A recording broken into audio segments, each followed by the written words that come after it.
Alrighty, guys. Good morning. Welcome to episode 5 of Heart of the City. As always, we're in the barber shop right now in downtown Salt Lake City, Utah. We got 3 of us here today. We got myself, got a boy Sean. Excited to have you in here, man. Thanks for having me. And then, and then of course we got John. John, how we doing? Good. How are you? Doing really well, dog. Well, before we begin, you know the drill, Casey. Hit that intro for us.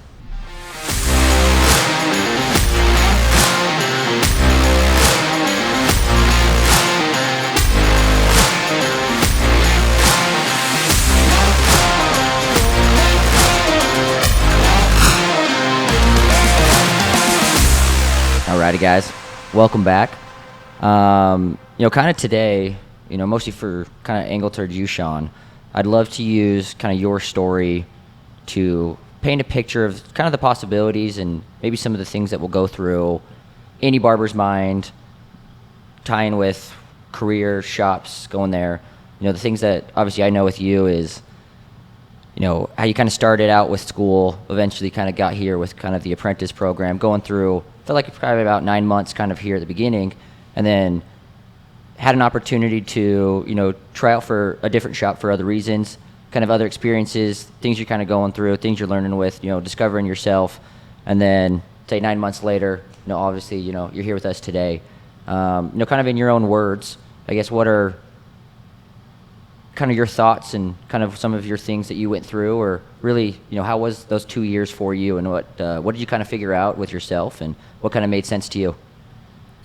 Well, I think first off, it's a lot harder than advertised for sure, like just this industry in general. But I definitely think I've definitely grown a lot, like just the 2 years since I started school. But I think just trying to find what works for you personally and kind of just forget the noise that, like in school, they be your own boss, like 6-figure income, all this. Just like take that and throw it out. Like don't worry about that. Like, yeah, don't worry about the dream right now, because they sell it to you pretty hard. Like that's gonna come. And like for me, I wasn't so worried about the money and like what it is, what it could be, because I came from a career where I made really good money. Like this wasn't about the money for me. Like it was more about quality of life. And so I think for me, just being able to forget about those things and just really focus on who I am as a person, who I want to be as a barber, and just try to be better every day. Like really, like it's not all gonna come tomorrow, and just really embrace the grind and getting better every day. And yeah, it's a lot. It's been a like, it seems like it's gone so fast, but it's gone really slow at the same time. So I think being able to come to a shop like this in the beginning is intimidating, but it was good for me. Like it's made me who I am as a barber, I think. And I don't think I'd be where I am at if I didn't come to the shop, because I came to the shop pretty soon into my barber school. Yeah. Like I was 4 weeks in. I'd barely been on the floor. Like, so, I mean, school is good for the hands-on experience, but I don't know if I would do school again. I think I'd go for an apprenticeship, or if I told somebody who was asking me, like, just find a shop that works for you and learn from those guys, because basically everything when it comes to cutting hair and even customer service, like I learned from here or at on your own. Yeah, my other shop too. Not like, school. Yeah, they just paint this picture, and it really fogs your mind. And like I think that was a big reasoning for me even leaving the shop in the first place, was I got caught up in things that really didn't matter at the end of the day. And I think getting myself to a point where I had pushed those things out and just really kind of came to a point where it's like, man, can I do this? Like, am I cut out for this? Like, is this something I could do as a career? And just really kind of swallowing my pride and being like, okay, like this isn't working. I need to go back to where I know, like, for me personally, it was working, and just get back to that. Get back to my roots from this industry. Like, this is my roots here. So I think just being in a place where it's easy to just kind of go with the flow and have a good support system and have the consistency. The biggest thing for me is the consistency. Because when you don't have that consistency and you're not disciplined, and like I wasn't always disciplined, and it's just like when you don't have that discipline and consistency, the quality of like the product goes way down. And so I think for me, it's been a ride so far, but I'm happy with where I'm at now. Still have lots to learn, lots of growing to do, but I think I'm in a good place to just keep on going. Yeah. I hope that answered your question. Yeah. I love it. Well, there's so many things we can kind of touch on that. Yeah. And it's kind of going to, I'll start where you began, obviously quality. That quality lifestyle, just quality over quantity, however you want to kind of think of it, is for your own sake, but with all of us, whatever steps and lessons that you're going through, that you have to make different decisions, even if you not come back on that decision, but you evolve on that opinion and that decision to another decision. It's all part of life. Like, to be able to trust that process and be okay with that process, it's easier said than done. I think it's easy when you make those decisions and you get caught up in the like, oh man, should I have gone right when I could have gone left, or anything like that. It needed to happen. Like, for whatever reason, you needed to learn that lesson. You needed to grow. All of us in every situation of our life is kind of like that. So not getting caught up in, I don't want to say mistakes because that's a bad connotation on it, but on those life lessons, like to roll with it and evolve with it and to grow with it. Like, I think that's a great example right there to know for yourself and to share with everybody else. Like, you just keep on growing. You just keep on going with that process. Life will present itself, and you just, as long as you keep on listening and keep on learning and keep on growing, like, things will be okay. And again, it's not going to be here tomorrow, especially if the quality is your main focus of it all. And the biggest standard that I see different from what we've been able to do here, say compared to school, because obviously that's where everyone's really starting at. If you're starting in this industry, you're probably out of school right now, and everyone's different. Every school is different. Every state's different. Like, we can, I guess, figure that out. But the standard that we have here, base level, is pretty damn high. And then when you're at school, that standard base level is very low compared to what we operate here. They're selling you different dreams. Some go really hard with, obviously, the be your own boss, make six figures, basically middle finger to everybody else but yourself. I would imagine some other schools probably have a little bit of a gentler approach on that, but it's all about the hype.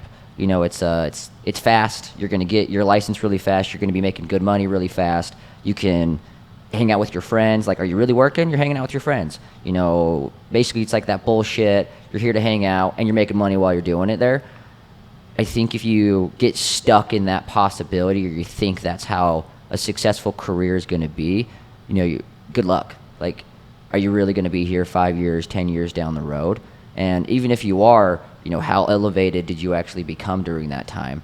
And I think that's the biggest difference that I see with how we've handled business in this industry, especially compared to schools, is it's kind of point blank that's, at least for how we believe, like, that's not true. If you're just going to have that mentality of just showing up and just hanging out with your friends and, kind of bullshit, and if you don't want to be here today, you don't have to go here. If you want to go to lunch for 3 hours and then come on back, like, it's great. If you want to hang out and sit in the chair on your phone while you're waiting for the next walk-in to come in, like, that's great. You can do that. There's a tier and there's a niche for everybody.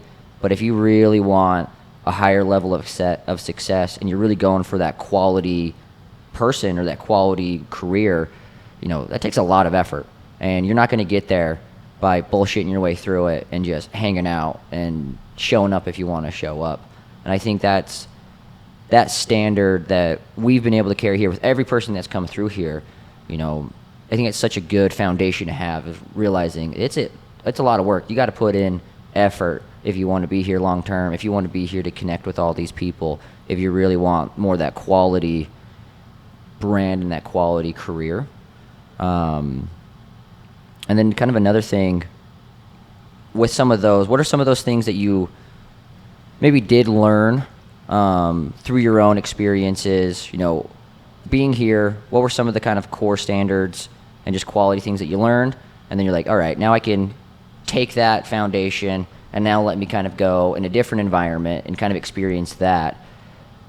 With having that foundation, going into a new environment, I guess, how was being in a different environment when you're not necessarily surrounded by an entire team, by an owner and a brand that's constantly pushing you with that discipline, where you're a little bit more, that discipline's more on yourself.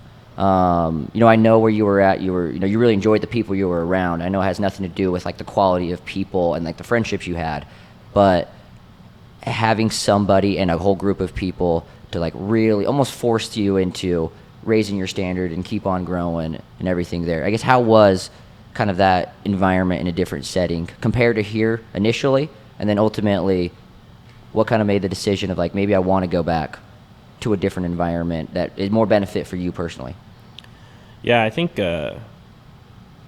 just the big difference is, and like you say standard, there's standard in both places for sure. Like there's expectations in both places, and in both places you're pushed to like succeed. But I think the difference here is everybody's just on the same page at the end of the day. That's the way it is. Like you know what is asked of you from the moment you like talk to Pops. Like he lets you know like this is what I expect of you. So there's no like muddy waters there. Mm-hmm. And then like being in another place, like it's kind of more on just you. Like you can kind of create the experience that you want to create. Everybody's got their own little things.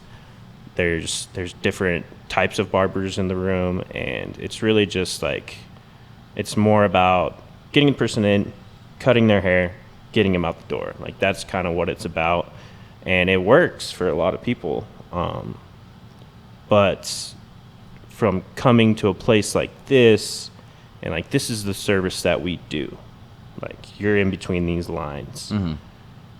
can be intimidating, and it can be hard. And being new, it can be like, oh, well, like I want to do this, and then so from when you go from that to being able to do whatever you want, other things pull you out from those lines very quickly. Like, because when I went, I tried to do the same things, the same service, like not exactly, but yeah. But you're kind of within those boundaries that you've kind of created and used to. When you're trying to be fast, you're trying to get people out the door, like you want to get people out the door 30, 40 minutes, and those extra things that you throw into like a service per se go out the door pretty quickly, whether you want them to or not. Sometimes mm-hmm. It's like, okay, like I've been taking too long on this cut, I don't have time to like maybe give him a hot towel or do this. It's just like, and it's a lot of the time it's you're not doing it on purpose. It's just it's happening, and then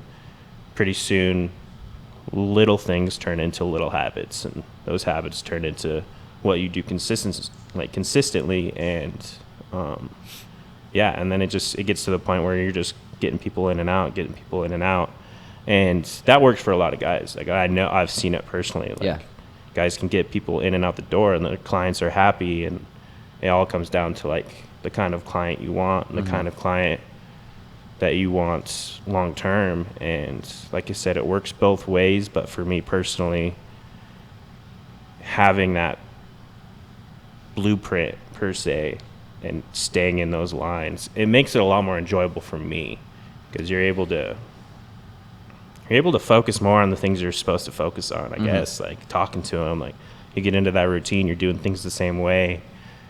Well, I mean, it's interesting that like you touched on discipline and consistency, but it's like within those lines, that's where that lives. Yeah. And it's as soon as, I mean, even when I was going through barber school and working with other barbers, it's like as soon as you take away like that roadmap or those parameters, it's just a free for all. Yeah. And you lose that. Some people can do it. Don't get me wrong. Like some people are great at that, but for me, it's having those lines there. it makes me a better hair cutter. It makes me a better barber. It makes me a better talker. I'm able to talk to guys more because, I don't know, it's natural to me. Like, I started here, so it's like, Yeah. it's become second nature at this point. Yeah, and I think it's kind of clear that, I mean, of course, everybody is significantly different. You know, people thrive in different environments. They have different priorities, different focuses that they want to do there. So I guess the biggest thing is, like, as the individual, you got to kind of figure that out. You know, what kind of environment, what kind of barber, what kind of clientele are you really going after? You know, not that there's not a good way, there's not a bad way. It is, you know, as long as you're being true to yourself and you're being that quality version of you, I think there's a niche for everybody, and everybody can win and all of that. And I mean, obviously, with all three of us being here, I mean, you're 8+ years kind of on your career here. I'm 7 here. You know, say you're 2 years in your career with most of it kind of here as well. Is structure's a good thing for us. You know, we've seen a lot of growth and a lot of benefit within that structure. And again, everybody is different. And I've noticed this, you know, even just with parenting. You know, especially with kids, you know, you're going to argue is going to have less discipline than, you know, the average adult, hopefully. But if you have a child that's in really consistent structure from as young as you can do it all the way up, and they're within those boundaries, you know, they're going to keep on growing and keep on improving and keep on improving. Like, of course, they're human beings. They're kids. They're going to do what they want to do as much as possible. That's part of being a child, and you're going to make mistakes. And, you know, you can't take a teenager out of a teenager, but when you have that consistent structure around you, a lot of people that I've met that at a younger age felt like they were on that kind of quality lifestyle, you know, there was a high probability that they came from a pretty structured family. And I feel the same way with a lot of people as well, is, you know, structure it just keeps moving you along. It just keeps pushing you forward because people are doing it with you. You kind of have those boundaries to keep you going there. You know, but if you're able to succeed kind of on your own and still make the best of all those experiences and those clienteles, you know, there's absolutely nothing wrong with that. You know, there's a lot of power in that as well. You know, you're connecting with, you know, a good amount of people. You're still giving them a positive, you know, haircut, moment in time. You know, they're feeling good. At the end of the day, that's the only thing that matters, is when people leave that chair feeling good. But I'm with you, is having, say, that hour and all of that time and that structure, they just, one, it keeps you moving along that service, but you're able to connect on so many of the things that I really care about. You know, don't get me wrong, I love cutting hair and I love doing beard trims and shaves, but for me, I'm not passionate about cutting hair. You know, I'm passionate about connecting with people, and having that tool to be able to do that has been amazing for me. I know myself, I wouldn't be my best if I had to be more on that 30 to 40 minute just kind of turn and burn more mentality. I like being able to just connect and talk and really get into deep conversations. You know, one of my favorite sayings is, you know, there's 10 things to being a barber, and number 10 is cutting hair. There's 9 more important things to really have a lifelong career and to really make a positive impact on people. And for me, that type of structure and knowledge really resonated with me. You know, that was first month or so I learned in barber school, was kind of that saying, and it hit me in my core. I was like, that's me. Like, obviously I came into it because I enjoyed observing cutting in the barber industry, but at the end of the day, the 9 other things is what really got me going and really got me excited. But going back to, I guess, the different types of environments, you know, kind of how I've been thinking of explaining it in a different metaphor and a different kind of analogy is sports. You know, a lot of us can kind of connect with sports, and how I view more of our environment or having a brand and an owner that's kind of more connected is, think your traditional sports like basketball, like football, soccer, baseball. You know, you're part of a bigger team. You know, we're kind of all have this bigger vision together. We all have these bigger standards together that we're moving together. But if I win, you guys win. If you win, we all win. It's kind of more of that kind of team sport mentality. And that's something that I really thrive in. It's the environment that I've enjoyed working in a lot in the barber industry. And then the other kind of decision is, think of tennis, think of golf. You know, there's both still fantastic sports. There's nothing wrong with either one of it, but you're kind of more on your own. You know, it's kind of up to you and what you put into it of how high you're going to go or how far you're going to go. You know, if you're having a rough day or if you're just not feeling it that day, you're not having your whole team keep on carrying you and keep on pushing you. You're on your own. You're kind of in your own little space, your own little freedom with it all. And I very much think there's plenty of people, and there's plenty of people in the industry that they can thrive in that kind of tennis or golf environment. But I think it's clear that with all of us being here, the team sport mentality with this industry is been an enjoyable space for just being a part of and being a part of that bigger group. You're connecting all day long with so many people, and you have this bigger vision as a whole unit. But then for individual craft itself, it's been a lot more inducive and enjoyable, kind of having that team sport mentality with it all. Yeah, I mean, all boats in the harbor rise together. And it's really, if you want to take your career and excel, like, it's doable by yourself and solo, and there's some people that should do that. But I would argue that you're going to see more gains surrounded by a bunch of people that actually have a common goal and a common vision to keep pushing forward. Oh, yeah. Like, I think about it like your Sports Reference, like the 2005 to 2010 Spurs.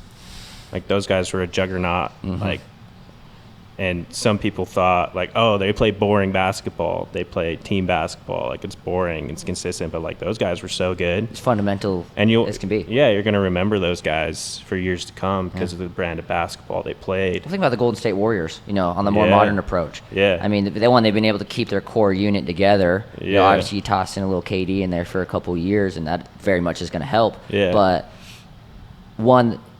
they've been one of the most exciting teams to watch because they're a team. Oh, yeah. They're all connected and Seamless. It's just like, how do they do that? it's so fluid and it's so connected with one another. And it's enjoyable. It's enjoyable to the eye. It's fun. Even if you don't like the Warriors, if you don't like those people, Yeah. even still, You can appreciate it. Of course you you can. respect it. yeah. And, like, there's other great teams out there that played ISO ball, heavy one-on-one. They were great, but I don't know. For me personally, like, you forget about those guys. It's just like, oh, like, they were great for their couple of years, but you really want to mold, like, your own, like, process after those teams that, like, they pass the test of time. And, like, even the Spurs, like, they've had hard years since, but they still have that culture, and they're going to get back to where they are just because of that, like, that culture and that team, and they're going to be respected for a long time because of the past things they've done. It's really So, like in their DNA. yeah. It's one where I always talk about. We go like kind of the ISO ball with basketball. I think it's easy for something like we can connect on. Is Luka Doncic. I love watching him beyond belief. You get that fluid. You get somebody that size to be able to be that much finesse with his body and that many skill set. I mean, no disrespect to the Mavs. Like, that's obviously not what this podcast is going to turn into. But it's just one where, you see what happens. It is really hard to win a championship by yourself. Oh, yeah. And there's tremendous people on the Dallas Mavericks. There's just a lot. But when you have that more ISO ball, I mean, whether it is with Luka or with Kyrie as well, they're pretty similar when that more ISO feel. My biggest kind of downfall on that is, are you really lifting up everybody around you to bring the best out of everybody?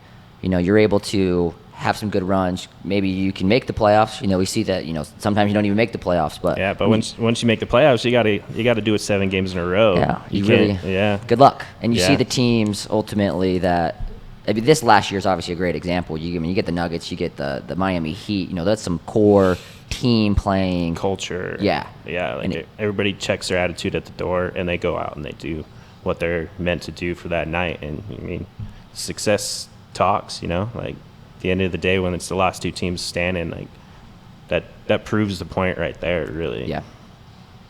And now that you can't have your own individual success, obviously I want everybody, especially in this industry, man, if you can be the best version of yourself, and that more isolated environment is how the best version of you really comes out, and you're taking that seriously and you're impacting the people in your chair as best as possible, like, that's amazing. Like, you should, like, that's a good thing. That's definitely not a knock on people that are trying to be the best versions of themselves.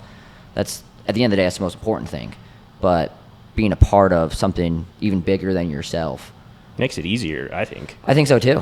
Which easy is not necessarily the answer, but it's maybe easier to keep moving forward. Yeah. It's probably a better way to explain it. You just keep on improving and keep on improving. You really do have that extra support around you to keep growing. I guess if you do choose, and I think every barber, maybe try experiencing on both. See what one is more, inducive for you and your mentality and what you want to do. Of course. And I think I'm benefited from that. benefited from it. Like, I don't think of it as a negative thing whatsoever. And I think, especially like both of you guys, you've been here from the get-go. You don't know anything else. And for me personally, I think if I wouldn't have gone to the other pasture and seen, like, I probably wouldn't have. I don't really know how to say it. Well, it's but like unanswered questions. You Yeah. maybe like in the back of your head, you could have And always been like, man, and fuck, some like, of those should I try unanswered, that? some of those questions stemmed from barber school and what they put in my mind and stuff. And so I think if I didn't go frolic, I wouldn't appreciate this for what it was. I appreciate this so much more than I did before. Not that I didn't appreciate it before, but now it's just different. I see it from a different light. And so I think it was really good for me. And I think I'll be better off for it in the end. I already am, I think, so. Yeah. No, I'd agree. And it's just, it's feeling like a positive energy and like a good effort from yourself, from day one when you're coming back and like kind of getting that excitement to come on back. I think some people, through conversations like this, through observing other people in the industry, you might be able to be like, okay, I'm very much, that environment is where I want to be. They can kind of not have to physically go through it. They can see it and like, I don't want to, I don't need to try that. I want to be a part of something like this, or vice versa. If you're like, I don't really care to do that. Like, I kind of want to be doing my own thing from day one, and like, let's kind of grind that out there. I know people in the industry that from kind of day one, they've done that. And they're doing great. They're taking it seriously. But I also think there's a good amount of people that physically can benefit from experiencing them both. And I bet my best recommendation, especially if you're in school, try to get in to as many shops as possible. Even if you're not working there, if you can just like hang out in like certain environments and see what you enjoy being around, and not just for a day. It's just seeing how they treat you when you're in there, but like day after day, go there as many times as you can before or after school and just connect with them, see just what you resonate with. And I think I would have benefited from that too, because this was the first shop I came to visit, and this is the first shop I worked at. And so I had a perception of what the industry was just off of what I heard from school and what I saw here. So I think, and I grew up in a town where like I didn't have really like good barber shops. Like, I went to get my hair cut at a salon, so like I was new to the barber like culture and industry really. And so I think I would have benefited from seeing other shops and stuff like that. So definitely I think that's a must do. I'm glad I landed here first, but it is what it is. But, one and done. yeah. But it's just the benefit in getting as much exposure to as many other possibilities as possible. Yeah. It's just you can learn from all that exposure. Get it all out on the table, see what feels right, see who you've connected with better, see what just what did your gut kind of say? What did your heart really feel during those? And I think that's a great way to cipher where you should start, where you should go, how to kind of problem solve through it. But if you don't give yourself exposure and you just, especially if you just stay in that like school bubble, it's one, you're missing out on a lot of possibilities like by doing that, but also how many different perspectives are you actually getting when you're in school? And I've seen people that took school very seriously. The school that all of us went to, the biggest reason I went there is they got the most amount of foot traffic. That's why I picked it too. When I was getting into the industry, that was like the number one thing that the barber I was sitting with kind of told me when we were talking about schools is go to wherever you get the most amount of foot traffic. Putting as much hair on the floor, talking to as many people as possible. That's what school is great for. They're going to teach you pretty basic bones, minimal. I didn't understand that at the extent that I do now, but it's like the type of education and technical knowledge that's outside of school is astronomical from what school is going to teach you. Yeah, and I'm sure there's instructors there that they're trying to take it seriously and they're trying to help you out, but it's almost one where they're kind of in their own little structures and boundaries and what they're trying to do.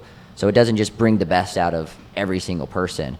But I saw barber students, they would do, if you're in an 8-hour day, you're on the floor for half of a day, you had an opportunity of slinging out 12 to 20 haircuts. If you were kind of just, kind You of had to turning want burn. it though. Like You had to want they're it. not just gonna give that to you either. Like you gotta get when you finish the cut, be like, hey, I'm ready for another one. If not, you were gonna sit for the rest of the cycle Oh, yeah. until everybody got one. So Yep. it's like, And the biggest thing that I saw on the opposite, I saw very few students, very few, that were eager about getting haircuts, that wanted the next one, that wanted to keep on going. I saw significantly more on the other side. where was people like, refuse them. how can I do the Yeah. least amount of haircuts as possible Yeah. with not getting in trouble or like still like moving along? I saw 98% of people in Yeah. school doing that. I saw so many people get mad about a haircut, get annoyed about a haircut. I'm like, what are you doing? What did here? you sign up for? Like You're you signed up for paying this. these guys 15 grand and you're not gonna cut some hair. Like that is what you're here for. Why aren't you doing it? Oh, yeah. Like, I did not understand it whatsoever. But I also went into school a little older. Yeah. I went in at 27, and I'm around a lot of 18 and 19-year-olds. Like, It's so just, like you get in there and it's sold as like just kind of this easy career that you can do. So you get the majority of people that just kind of want to coast. yeah. And even when I was there, we didn't have the set schedules. You had a set amount of hours you had to hit for what you chose for that week, whether it be 20, 30, 40. Yeah. So all you had to do is hit your hours, or else you owed hours. So you would see people come and go all day long. Some people would come set up their stuff for an hour and a half and then leave, not even cut any hair. So it was a little different What too. even got even looser Yeah, than when way we were looser. there then. So like, and like, you'd get people that would just come in they'd come in at 6 p.m. It's like we close at 7, and they'd gain that hour, and then they're in school for 2 years. Like I got out of school as fast as I could. It's like no because- wonder the industry is doing what it's doing. Yeah. When you're essentially teaching that from the get go. Yeah, that's your foundation that basically everybody's going into school. And that's what you're learning is ultimate freedom. And going back to, having a child, if you give a kid unlimited freedom with no structure, they're going to do what they want to do, not what they need to do. They're yeah. going to be on a screen. They're going to be on their phone. They're going to not shower. They're going to not be eating. Like, that's the things you need to do. And if you give unlimited freedom without structure, without boundaries, the average human being, an adult, does not have the discipline to choose the right thing time and time and time again to keep on growing and keep on having that discipline. So if you're getting into an industry where your entire career and the rest of your life depends on that, but the people around you that's supposed to be setting those boundaries and those structures, and not that the responsibility is necessarily on them, but that's the environment that They're we're breeding. coming from. And man, like talk about just a disservice to so many people coming into the industry, whether it is schools, online, social media. You see the hype, you see the excitement, you see how easy it is to make this money, or you see how easy it is to just show up and you're hanging out with your friends. You can bullshit. You're not taking it as seriously as you could.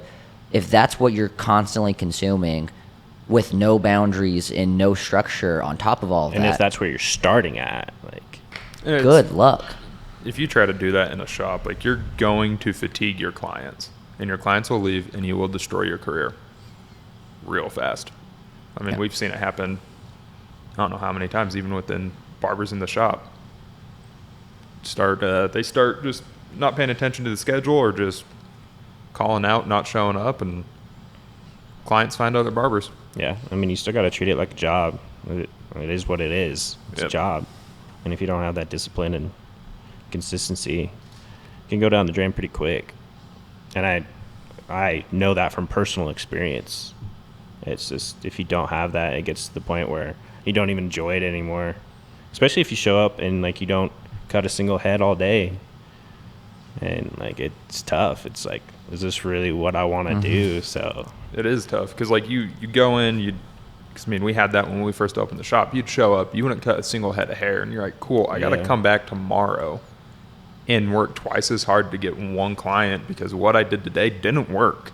yeah, especially if you got to drive. Like I was driving sometimes 30 minutes, and it's like I mean, nowadays that's $20 in fuel, and it's like I literally went into the negative today just to.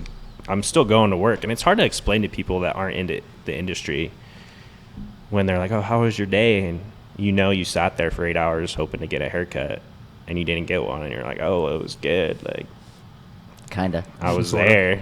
So you definitely got to be a little bit of a masochist to be an entrepreneur. Yeah. Yeah. And I mean, I think the entrepreneur part of this industry comes later on. Like I don't call myself an entrepreneur. Like I don't even technically think of myself as self-employed. And one day maybe when you own your own shop and stuff like that, but like to me, like I'm an employee right now, and like I'm coming to do a job and be the best at that I can be, and then hopefully one day I can grow into being an entrepreneur. You don't just call yourself an entrepreneur and you are one. Like you got to learn how to do it. Like You have to kind of earn your stripes Yeah. to really get there. And, I'm far off from that. Like I still have a lot of learning to do. So I think that's also what the school's like. Oh, like you graduate and you're an entrepreneur. No. There's a book that really any creative should read, but it's called The War of Art, and they actually touch on that very subject about being an entrepreneur and essentially shifting your mindset to looking at yourself as like a business, and essentially you have your business part of who you are and separating the rest of you from that business part. So no matter what happens, you take everything a little less personal, and it's just kind of, it is what it is. That's the business part of me, but that actually doesn't touch So like my creative your, soul. Your day-to-day stuff, like you're an employee for yourself basically. Like, and that's the mindset you have. Well, like that's that not way. your identity. You Yeah. know, if I always try to do it with cutting hair is say somebody you do the best haircut you could give on them and they didn't like it for whatever reason. You know, and it could be so many reasons. No, it's gonna Like, happen. It's for sure gonna happen, Yeah. especially if you're starting out, if you're not having as much technical education as possible on the haircutting side. That's for sure gonna happen. But they're saying they don't like their haircut. They're not saying they don't like you as a person. And that is a hard thing to separate yourself from. Because when somebody criticizes or says something negative about something that you've done or that you've created, It feels I don't wanna say- personal. it does feel personal. And for the average person, without that separation, without that discipline to do that, you're gonna take it personally. You're gonna, because that if you've identified with that haircut. Like you are not that haircut. You are so much You take bigger. pride in your work, so it's like you don't want to hear that. Mm-hmm. And I think that's just something that comes with time, Yeah. like being in the industry and accepting the fact that it's going to happen. It's like you're not going to please everyone. Yeah. And after years of essentially developing that thick skin, when someone's like, "Yeah, it's not my favorite," you're like, "My bad, sorry." Like, I'd love to see you what again. can we Like, do let better me- next time? Yeah. Or you can figure Like, it out. Like yeah. you can problem solve and like figure it out. You know, you're not just like letting it hit you and either deflecting it away, like not my problem, like take it or leave it. But you're also not internalizing it and letting it just absolutely destroy you. Because as that'll a human happen. being. Like that's happened to me where like I've gone home and sat in bed staring at the ceiling and like, not like, oh, I messed that dude up. Like you could just tell like maybe he wasn't the happiest about his haircut, and it eats you up. You Yeah. want With personal preference, it's Yeah. super relative. There's so many things to it. We're here Like, to of make course, people feel good. So Yeah. if you feel like you didn't make that person feel good, like it eats you up inside. So Yeah. it Which- definitely takes not- some time to get over that. Yeah, which is not easy, but I think it's a good thing. Like to me, going back to like learning from those lessons of hardships or mistakes, because you're internalizing and actually thinking about it, you're like, how did we get there? Like, was it just the fact that our personalities didn't connect and it wasn't like the most enjoyable experience? Was it a technical thing that I really did not do well at whatsoever? Was it lack of communication through consultation to like really figure out and articulate like what does this person really want? You know, I think going through those growing pains, it makes you better. It makes you like, all right, next time he comes in or the next person I'm going to be dealing with, I'm going to ask him, 10 more questions in that consultation to just really figure out and solidify what this person is hoping for and asking for. And then along the way, seeing what their hair wants to do, their head shape, all of these little things, you can communicate what you're seeing and how we're going to like adapt with that and problem solve with them, and to communicate all of those things.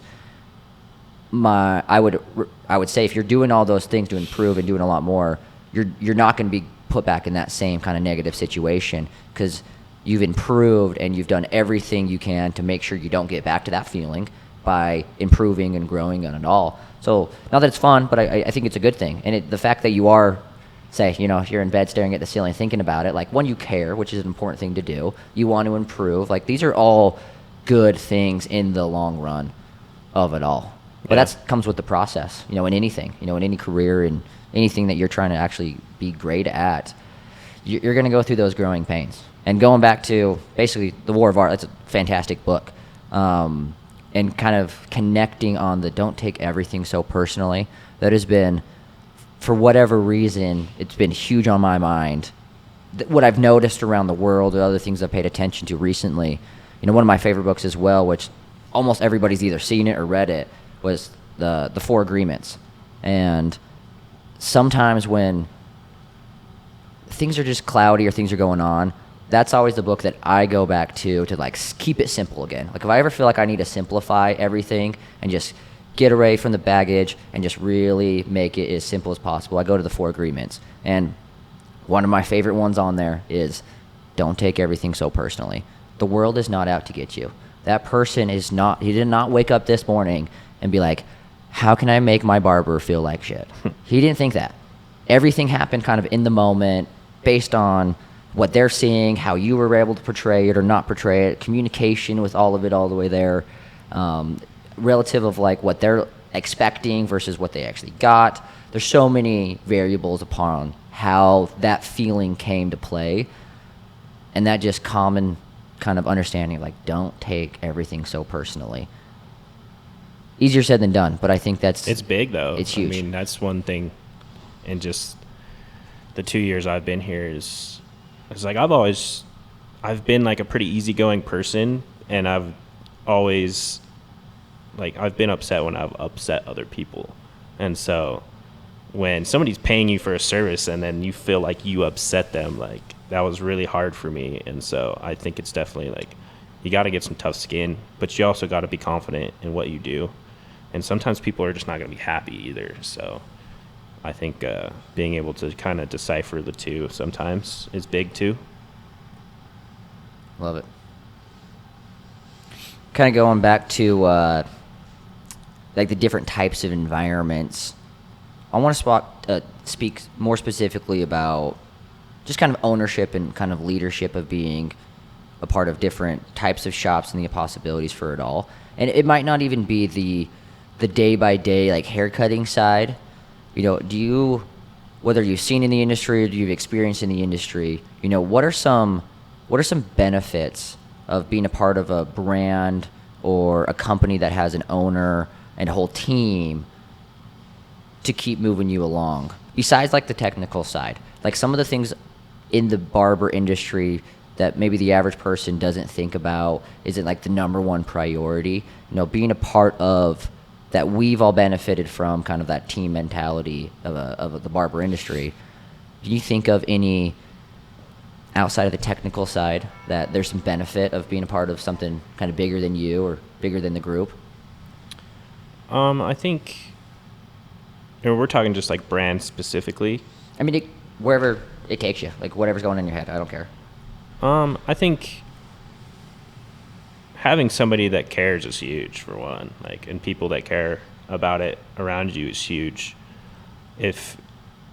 Luckily I've been able to have two owners that really, really want you to succeed. So I was lucky. I know other people aren't lucky in that aspect. So I've always had people around me that want me to succeed and push me to succeed, for sure.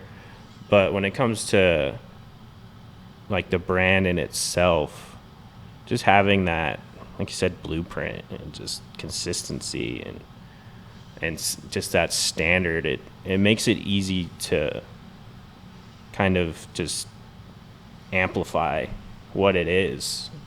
And I mean, you definitely have to buy into it too. If you don't buy into it, like, you're just going to be fighting yourself all the way down the road. Like, if they change something in the shop that you don't like, does it really affect you that much? Like, are you really gonna make it such a big deal that you can't go about like your daily business? Like, I think just having, like you said, it goes back to the beginning, just having that blueprint, having that standard, it makes it really, really easy to make it all better. And especially when everybody's doing it, it's just a well-oiled machine at the end of the day.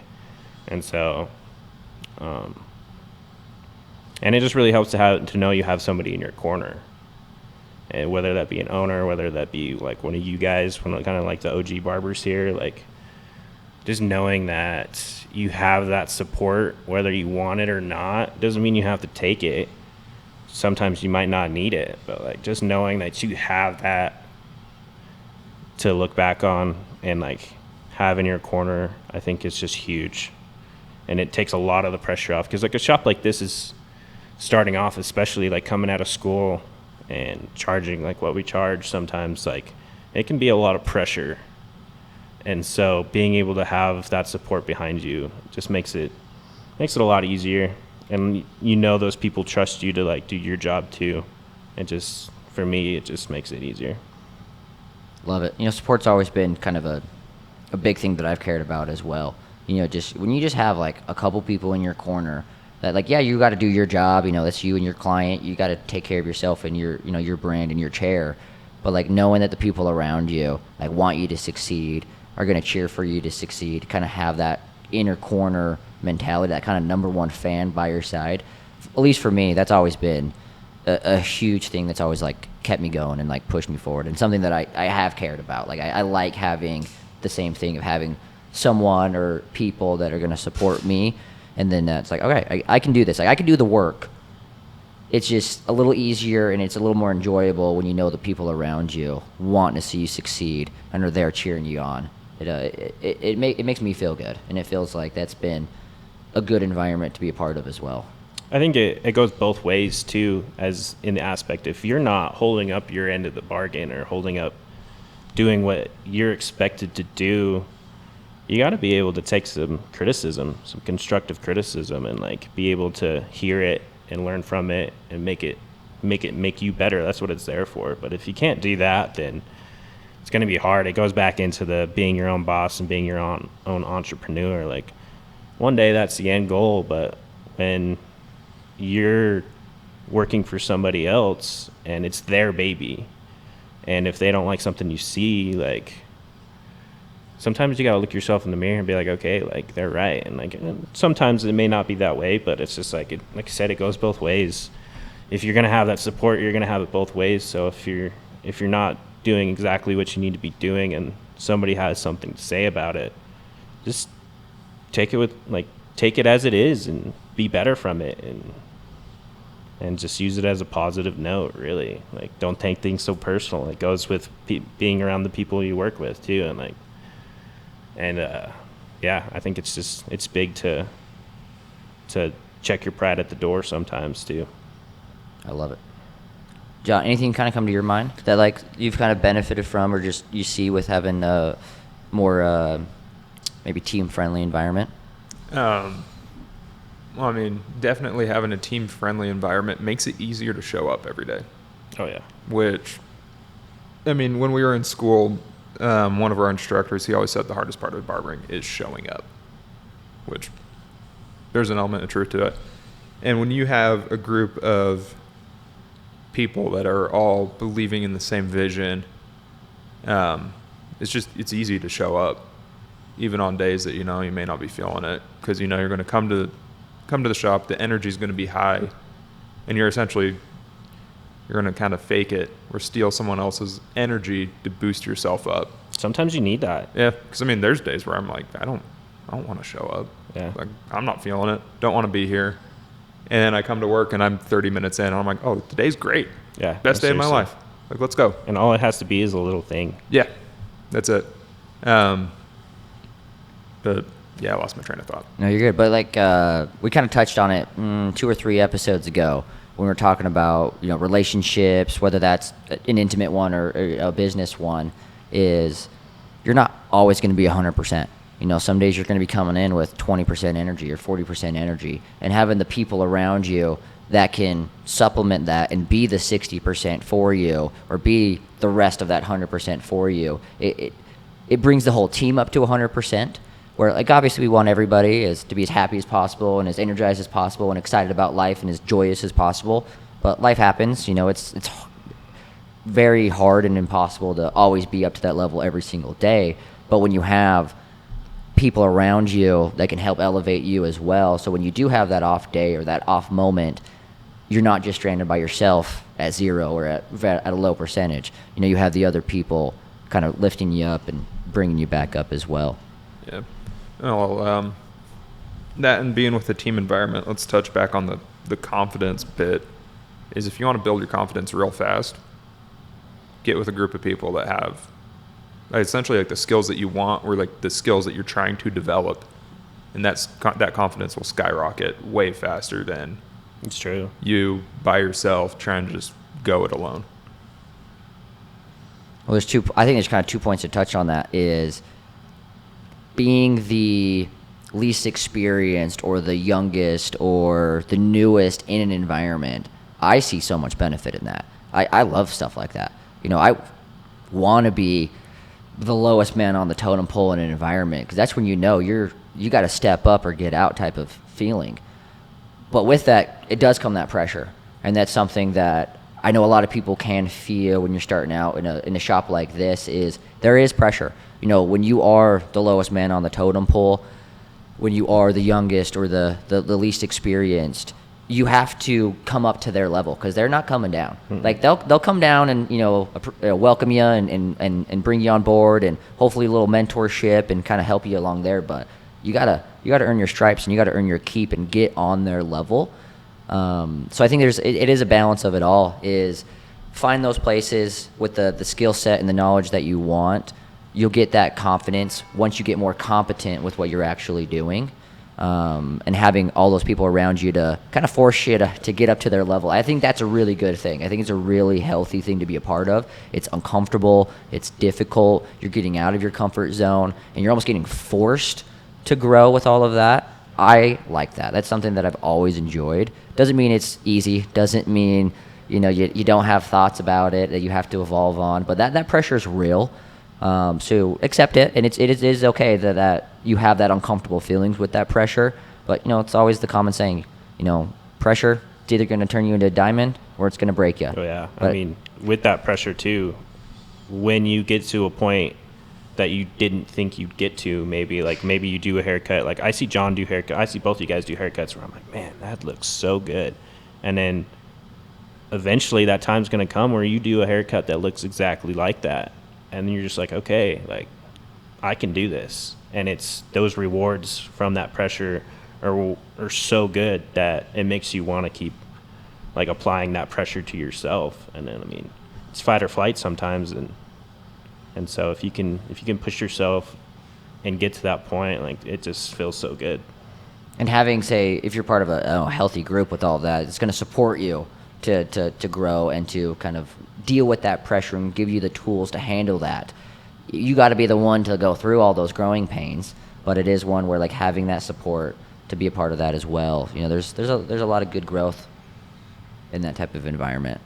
You know, one thing that I've really benefited from that I don't think is like the most common thought when I meet more self-employed people, just 1099 people that aren't a part of just your typical kind of office job or business.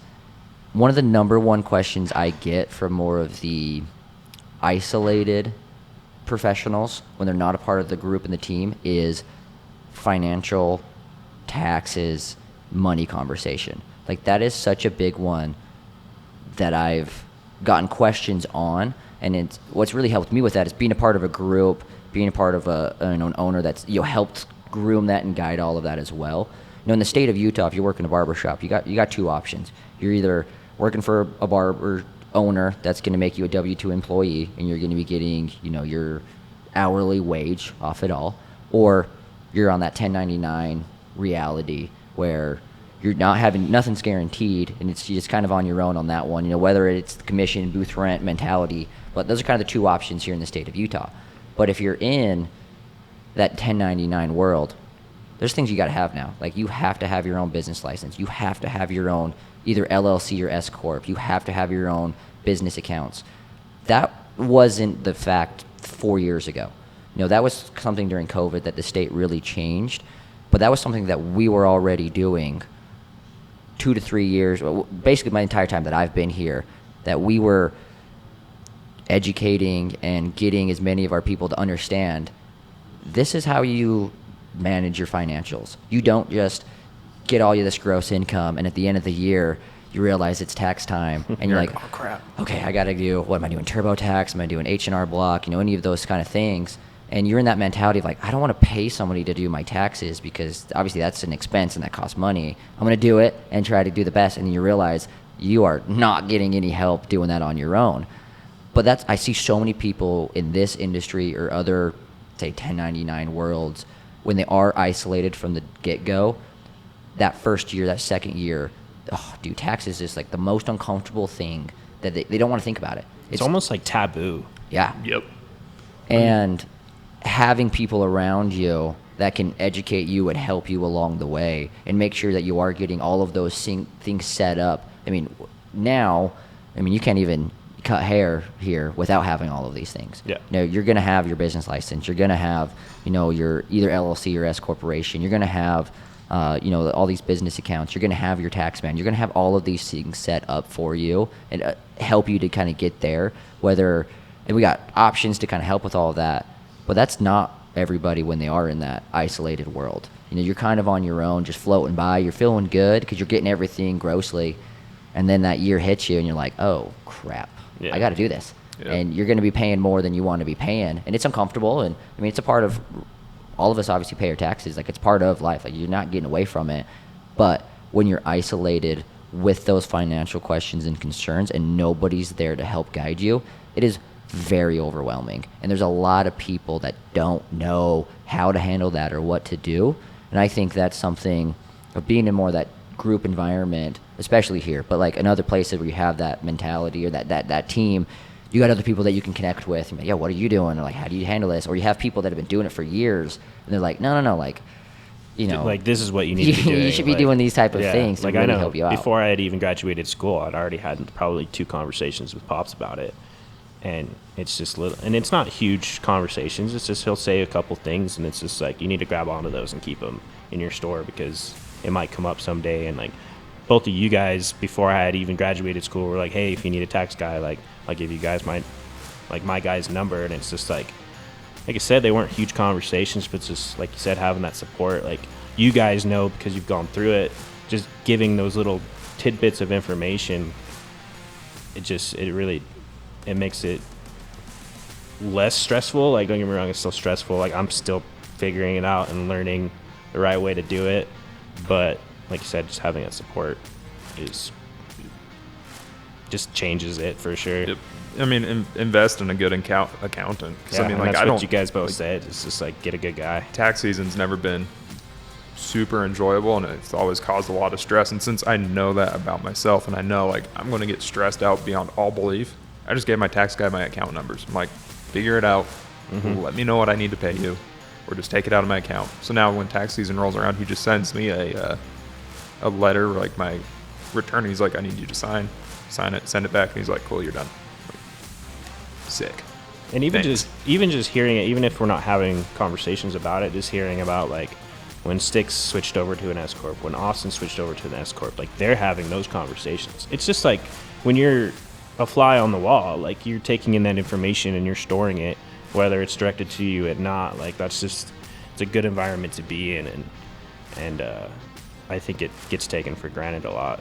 It's just like you are who you hang out with. So if you're hanging out with people, working with people that are talking about those things, and you're not taking advantage of the information, then like that's on you. Mm-hmm. Your environment is without a doubt the biggest influence that you're ever going to have. Mm-hmm. You have a lot of power for yourself, and the more discipline you have, the more power that you're really going to have.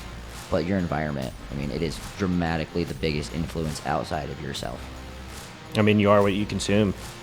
You hear that all the time now. And that's something even outside of work, I've really tried to switch up. If you're consuming crap all day, you're going to feel like crap. Mm-hmm. So. I love it. Anybody have anything they want to end on? Awesome, guys. Well, thanks for coming on in. Thanks for the support with all 3 of us. Thanks for having me. It was fun. Yeah, it was exciting, man. It's not too bad. We'll bring you back. Awesome.